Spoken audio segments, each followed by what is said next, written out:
Just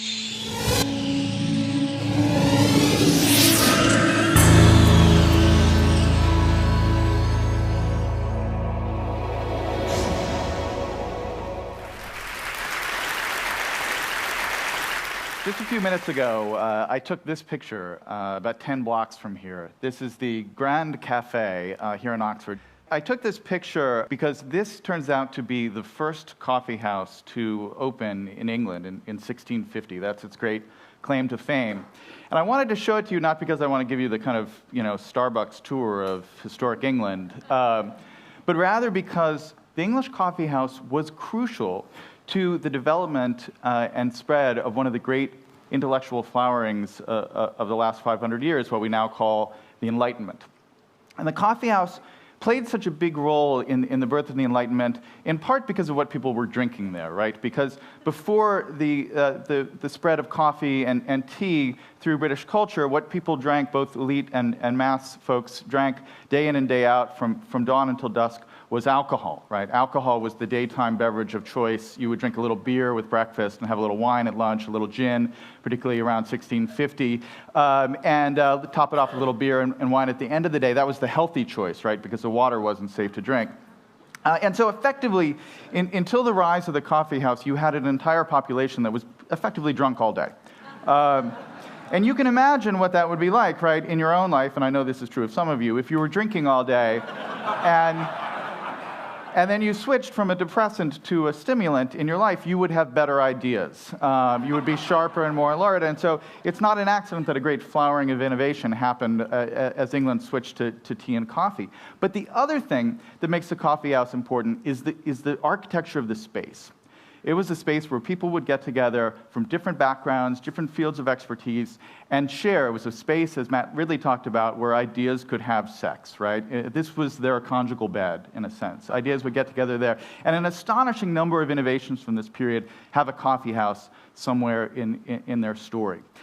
I've been spending a lot of time thinking about coffee houses for the last 5 years because I've been kind of on this quest to investigate this question of where good ideas come from. What are the environments that lead to unusual levels of innovation, unusual levels of creativity? What's the kind of environmental, what is the space of creativity?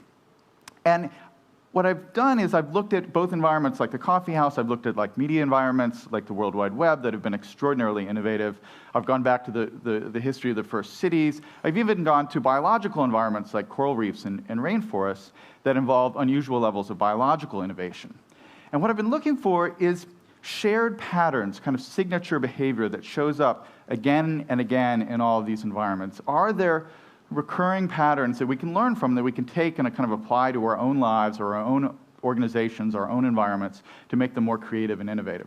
And I think I found a few. But what you have to do to make sense of this and to really understand these principles is you have to do away with a lot of the way in which our kind of conventional metaphors and language steers us towards certain concepts of idea creation, right? We have this very rich vocabulary to describe moments of inspiration, right? We have the kind of the flash of insight, the stroke of insight. We have epiphanies. We have eureka moments. We have the light bulb moments, right? All of these concepts, as kind of rhetorically florid as they are, share this basic assumption, which is that an idea is a single thing. It's something that happens often in a wonderful, illuminating moment. But in fact, what I would argue, and what you really need to kind of begin with, is this idea that an idea is a network on the most elemental level, right? I mean, this is what is happening inside your brain. An idea, a new idea, is a new network of neurons firing in sync with each other inside your brain. It's a new configuration that has never formed before, right? And the question is, how do you get your brain into environments where these new networks are going to be more likely to form? And it turns out that, in fact, the kind of network patterns of the outside world mimic a lot of the network patterns of the internal world of the human brain. So the metaphor I'd like to use is actually, I can take from a story of a great idea that's quite recent, a lot more recent than the 1650s. A wonderful guy named Timothy Prestero, who has an organization called Design That Matters. They decided to tackle this really pressing problem of the terrible problems we have with infant mortality rates in the developing world. One of the things that's very frustrating about this is that we know by getting modern neonatal incubators into any context, if we can keep premature babies warm, basically, it's very simple. We can have infant mortality rates in those environments. So the technology is there. We have these are standard in all the industrialized worlds. The problem is, if you buy a $40,000 incubator and you send it off to a mid-sized village in Africa, it will work great for a year or 2 years, and then something will go wrong, and it will break, and it will remain broken forever. Because you don't have a whole system of spare parts, and you don't have the on-the-ground expertise to fix this $40,000 piece of equipment. And so you end up having this problem where you spend all this money getting aid and all this advanced electronics to these countries, and then it ends up being useless. So what Prestro and his team decided to do is to look around and see what are the kind of abundant resources in these developing world contexts. And what they noticed was they don't have a lot of DVRs, they don't have a lot of microwaves, but they seem to do a pretty good job of keeping their cars on the road, right? There's a Toyota 4Runner on the street in all these places. They seem to have the expertise to keep cars working. So they started to think, could we build a neonatal incubator that's built entirely out of automobile parts? And this is what they ended up coming with. It's called the Neo-Nurture device. From the outside, it looks like a normal little thing you'd find in a modern Western hospital. In the inside, it's all car parts. It's got a fan, it's got headlights for warmth, it's got door chimes for alarm, it runs off a car battery. And so all you need is the spare parts from your Toyota and the ability to fix a headlight, and you can repair this thing. Now, that's a great idea, but what I'd like to say is that, in fact, this is a great metaphor for the way that ideas happen. We like to think our breakthrough ideas, are like that $40,000 brand new incubator, state-of-the-art technology. But more often than not, they're cobbled together from whatever parts that happen to be around nearby. We take ideas from other people, from people we've learned from people we run into in the coffee shop, and we stitch them together into new forms, and we create something new. That's really where innovation happens. And that means that we have to change some of our models of kind of what innovation and deep thinking really looks like, right? I mean, this is one vision of it. Another is Newton and the apple. This is a statue, though Newton was at Cambridge, this is a statue from Oxford, where you're sitting there thinking a deep thought and the apple falls from the tree and you have a theory of gravity. In fact, the spaces that have historically led to innovation tend to look like this, right? This is Hogarth's famous painting of a kind of political dinner at a tavern, but this is what the coffee shops looked like back then. This is the kind of chaotic environment where ideas were likely to come together, where people are likely to have kind of new, interesting, unpredictable collisions, people from different backgrounds. So if we're trying to build organizations that are more innovative, we have to build spaces that, strangely enough, look a little bit more like this. This is what your office should look like. It's part of my message here. And one of the problems with this is that people are actually, when you research this field, people are notoriously unreliable when they actually kind of self-report on where they have their own good ideas or their history of their best ideas.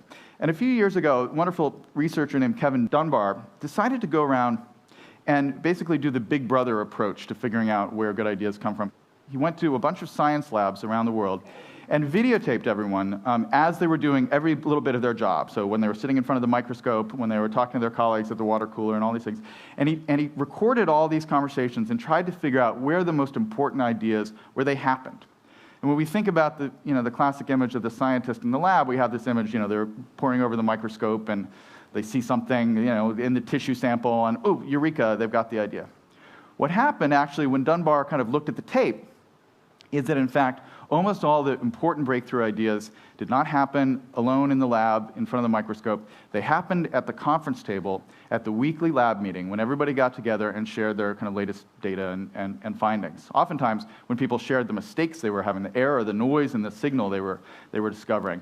And something about that environment, and I've started calling it the kind of the liquid network, where you have lots of different ideas that are together, different backgrounds, different interests, jostling with each other, bouncing off each other. That environment is, in fact, the environment that leads to innovation. The other problem that people have is they like to condense their stories of innovation down to kind of shorter time frames. So they want to tell the story of the eureka moment. They want to say, there I was standing there and I had it all suddenly clear in my head. But in fact, if you go back and look at the historical record, it turns out that a lot of important ideas have very long incubation periods. I call this the slow hunch. We've heard a lot recently about, kind of hunch and instinct and kind of blink-like sudden moments of clarity. But in fact, a lot of great ideas linger on sometimes for decades in the back of people's minds. They have a feeling that there's an interesting problem, but they don't quite have the tools yet to discover them. They spend all this time, kind of working on certain problems, but there's another thing lingering there that they're interested in, but they can't quite solve. Darwin is a great example of this. Darwin himself, in his autobiography, tells the story of coming up with the idea for natural selection as a classic eureka moment. He's in his study, it's October of 1838, and he's reading Malthus, actually, on population, and all of a sudden, the basic algorithm of natural selection kind of pops into his head, and he says, at last, I had a theory with which to work. That's in his autobiography. About a decade or two ago, a wonderful scholar named Howard Gruber went back and looked at Darwin's notebooks from this period, and Darwin kept these copious notebooks where he wrote down every little idea he had, every little hunch. And what Gruber found was that Darwin had the full theory of natural selection for months and months and months before he had his alleged epiphany reading Malthus in October of 1838. There are passages where you can read it and you think like you're reading from a Darwin textbook from the period before he has this epiphany. And so what you realize is that Darwin, in a sense, had the idea, he had the concept, but was unable to fully thinking it yet. And that is actually how great ideas often happen. They fade into view over long periods of time. Now, the challenge for all of us is, how do you create environments that allow these ideas to have this kind of long half-life, right? It's hard to go to your boss and say, I have an excellent idea for our organization. It will be useful in 2020. Could you just give me some time to do that? Now, a couple of companies like Google, they have innovation time off, 20% time, where in a sense, those are hunch cultivating mechanisms in an organization. But that's a key thing. And the other thing is to allow those hunches to connect with other people's hunches. That's what often happens. You have half of an idea, somebody else has the other half, and if you're in the right environment, they turn into something larger than the sum of their parts. So in a sense, we often talk about the value of protecting intellectual property, building barricades, having secretive R&D labs, patenting everything that we have, so that those ideas will remain valuable and people will be incentivized to come up with more ideas, and the culture will be more innovative. But I think there's a case to be made that we should spend at least as much time, if not more, valuing the premise of connecting ideas and not just protecting them. And I'll leave you with this story, which I think captures a lot of these values, and it's just a wonderful kind of tale of innovation and how it happens in unlikely ways. It's October of 1957, and Sputnik has just launched. And we're in Laurel, Maryland, at the Applied Physics Lab associated with Johns Hopkins University. And it's Monday morning, and the news has just broken about this satellite that's now orbiting the planet. And of course, this is nerd heaven, right? There are all these physics geeks who are there thinking, oh my gosh, this is incredible, I can't believe this has happened. And two of them, two 20-something researchers at the APL, are there at the cafeteria table having an informal conversation with a bunch of their colleagues, and these two guys are named Geyer and Weifenbach. And they start talking, and one of them says, hey, has anybody tried to listen for this thing? There's this man-made satellite up there in outer space. It's obviously broadcasting some kind of signal. We could probably hear it if we tune in. And so they ask around to a couple of their colleagues, and everybody's like, no, I hadn't thought of doing that. That's an interesting idea. And it turns out Weifenbach is kind of an expert in microwave reception, and he's got a little antenna set up with an amplifier in his office. And so Geyer and Weifenbach go back to Weifenbach's office, and they start kind of noodling around, hacking, as we might call it now. And after a couple of hours, they actually start picking up this signal, because the Soviets made Sputnik very easy to track. It was right at 20 megahertz, so that you could pick it up really easily, because they were afraid that people would think it was a hoax, basically. So they made it really easy to find it.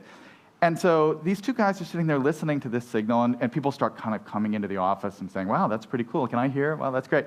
And before long, they think, well, geez, this is kind of historic. We may be the first people in the United States to be listening to this. We should record it. And so they bring in this big clunky analog tape recorder, and they start recording these little bleep, bleeps, and they start writing down the kind of date stamp, time stamps for each little bleep that they record.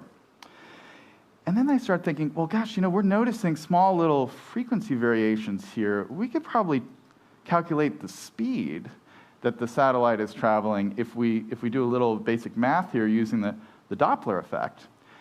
And then they played around with it a little bit more, and they talked to a couple of their colleagues who had other kind of specialties, and they said, geez, I think we could actually look at the slope of the Doppler effect to figure out the points at which the satellite is closest to our antenna and the points at which it's furthest away.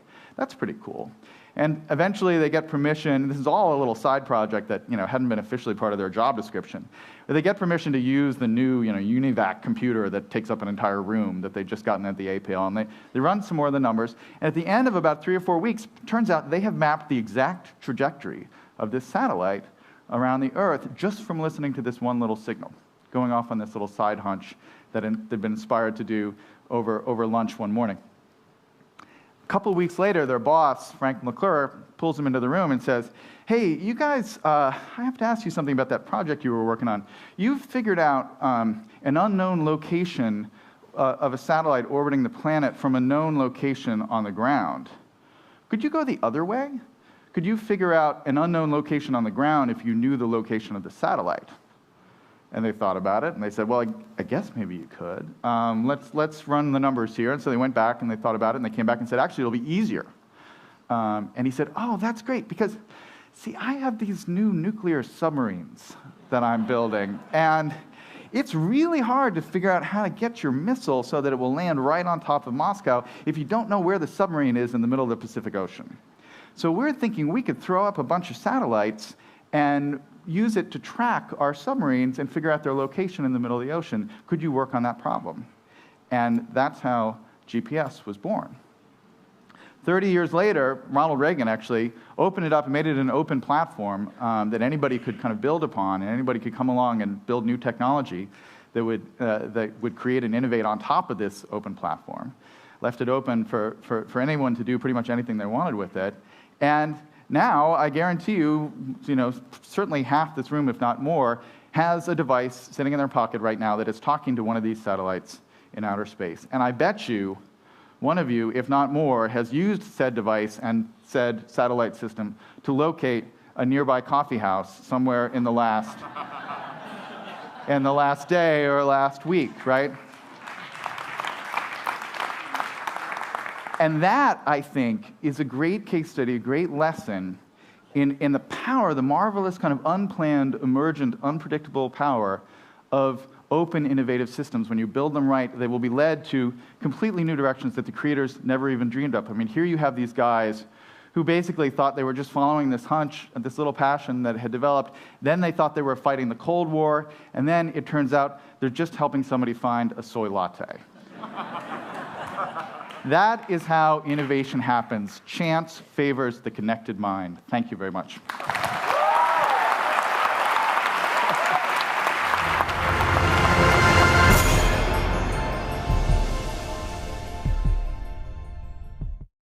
Investment in broadband high-speed internet can help small businesses create new American jobs. Small businesses are being formed. Dreams are being launched. And at AT&T, we're investing billions to upgrade and build out our wired and wireless networks. Now is not the time to stall momentum or stifle innovation or investment. Jobs, dreams, and the future are at stake. AT&T, your world delivered.